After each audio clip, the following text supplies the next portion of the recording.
Music Buds Live Radio here on World Viral. Welcome, welcome everybody. Of course, CT in the house, Jamie Bartley's in the house. We appreciate you guys tuning in. Lifted as always by Evergreen Apothecary and Mary's Medicinals. We wanted to get it right into pot talk, of course. So tonight we have an awesome guest, Frank from Colorado Green Lab. Just lab, no labs. Just lab. Very cool. So if you guys do not know of them, don't worry. There's only so many as of right now that do, because you're starting. Mm-hmm. You're just in the beginning phases of it all. So tell us a little bit about what the labs do, what you do. Colorado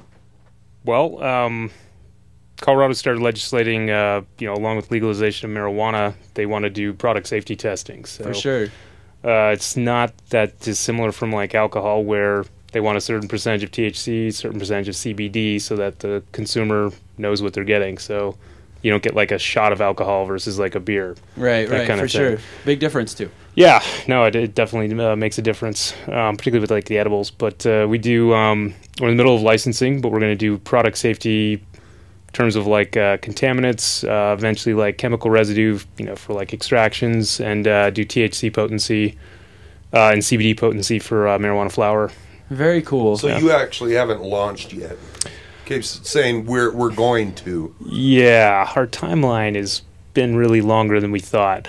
As is always. That's pretty typical, I believe. No, I mean it's understandable. It's a weird experiment in Colorado. It's definitely a different industry to be able to have to start up in, because there is no ground rules. There's no road paved already. You don't really know the way that you kind of go, and it's changing all the time too, to make sure that the regulations are always in place. But for a startup these days, what's that like? Has it gotten a little bit smoother from what you are used to?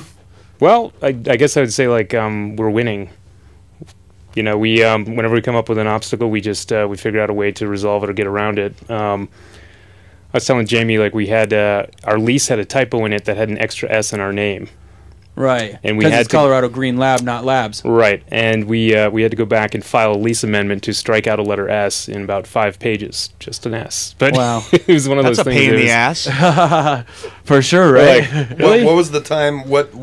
How much time did that take out? I mean, that individually took us, like a week and a half. I wrote up a lease amendment saying, in enough legal language to say the lease is currently still in. It was just paperwork. For sure. Yeah, but that's the kind of thing. I mean, it's I've worked on a lot of different industries. I used to work in biotech, and regulatory compliance is just something that you have to do. Right, for sure. Well, you got to make sure that all the T's are crossed and the I's are dotted. I remember initially in the industry, in some of the other shops that I worked at, the amount of paperwork that every owner had to go through just to, get processed and then get reprocessed. There was they wanted to know kids and everything. It was crazy. So I can only imagine these days. But you said that you came from the medical field.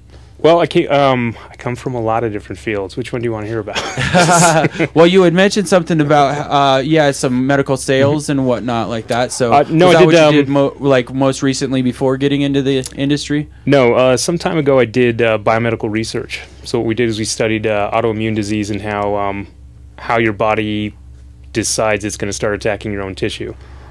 I was talking with Taylor about that, but why it happens. For one thing, like autoimmune disease, when your cells attack your own tissue, that's almost uniquely a first world problem. Part of the reason they think that we have that is that we're too clean.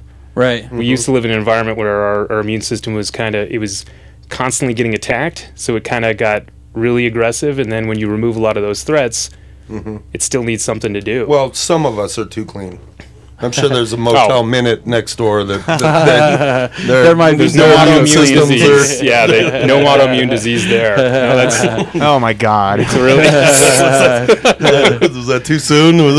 No, it's totally fair though. So speaking of a laboratory full of germs, I guess that's kind of your job in the whole industry now. Yeah. As Colorado Green Lab does is tests for all of the different ways, not only edibles but also flower for molds and everything like that, right? Yeah, and one of the things that they have a focus on is, you always see these recalls for like E. coli and Salmonella. You see them periodically. you get particularly those types of like things. If they get into somebody, whether they're immune compromised or not, they can cause real problems. So For sure. it's just something that you want to like head off. I don't think it's an industry-wide problem, but it's more. It comes into compliance with like every food industry. For sure. Like chicken is screened for salmonella. You know, Right.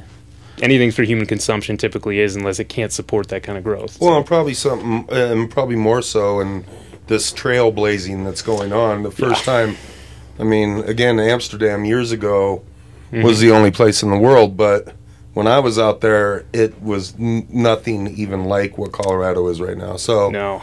it's understandable that you guys are the ones kind of making the way that's going to be nationwide one day. For It's sure. pretty awesome. Yeah.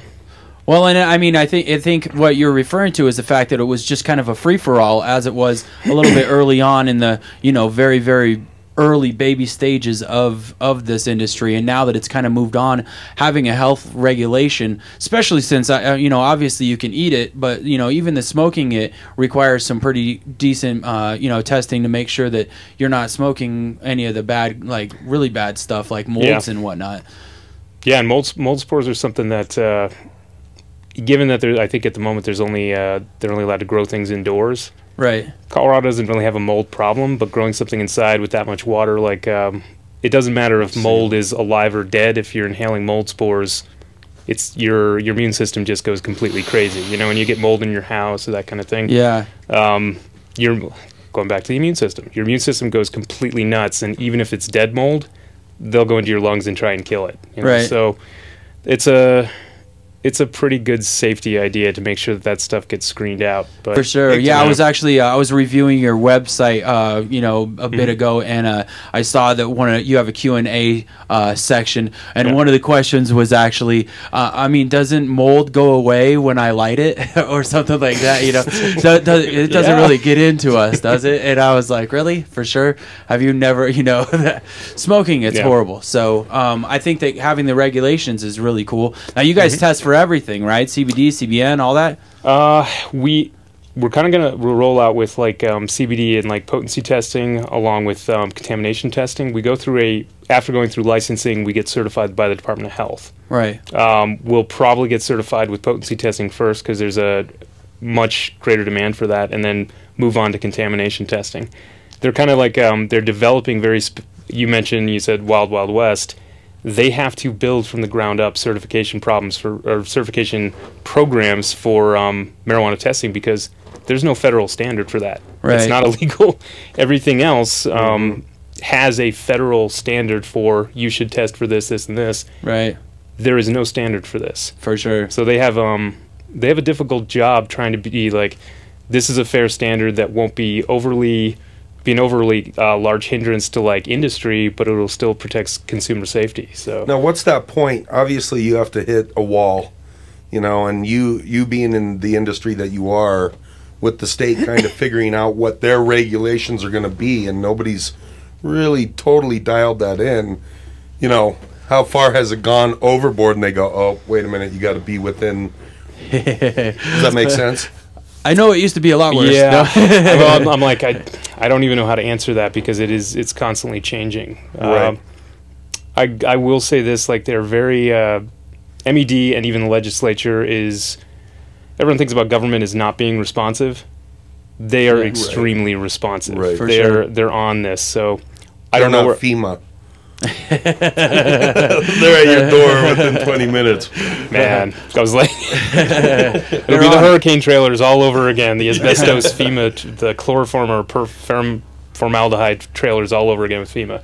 No, they are constantly making position statements, weighing new data, deciding like we're going to do this or that.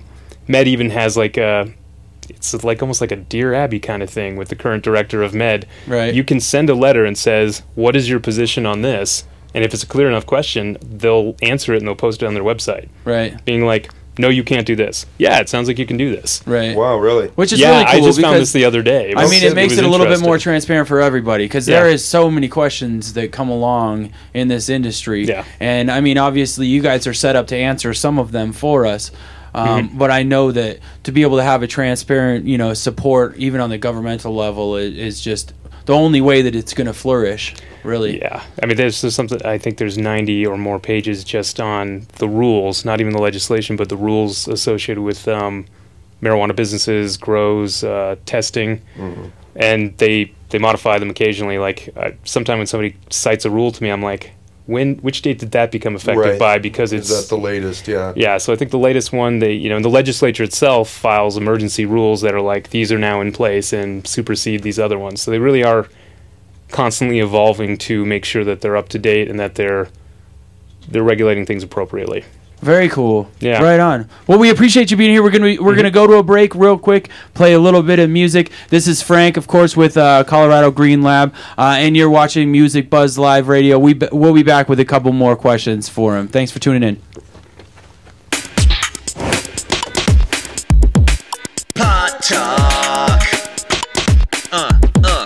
Pot talk. It's where we talk about pot. Pot talk. Talk about pot.